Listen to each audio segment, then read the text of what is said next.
চার মণ্ডল সভাপতি এবং আমাদের উপস্থিত অবস্থিত বংশসহ সমস্ত নেতৃত্ববৃন্দ এবং আপামর জনগণ,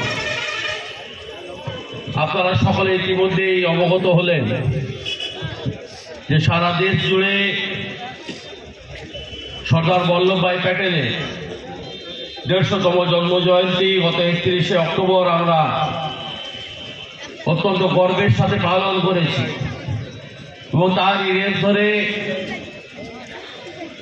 এই একতা যাত্রা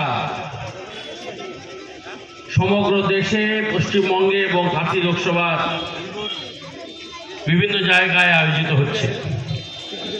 আমরা সর্দার প্যাটেলকে লৌহ মানব বলে জানি। একতা যাত্রার কারণ একমাত্র সর্দার প্যাটেলের দ্বারা সম্ভব হয়েছিল। স্বাধীনতা লাভের পরে বিভিন্ন ভাগে রাজন্যবর্গের হাতে সারা দেশ ছিন্ন বিচ্ছিন্ন হয়েছিল।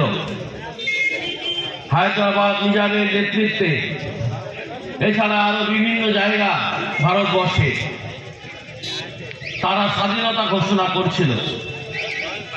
সর্দার প্যাটেল অল্প কয়েক মাসের মধ্যে 500-র বেশি রাজন্য প্রথা রদ করে ভারতবর্ষকে এক করেছিলেন। এবং সব থেকে বড়, যখন কাশ্মীরে হানাদাররা পাকিস্তান থেকে কাশ্মীর দখল করতে আসছিল, তখন সর্দার প্যাটেলের নেতৃত্বে ভারতের সেনাবাহিনী সেই কাশ্মীরকে রক্ষা করেছিল।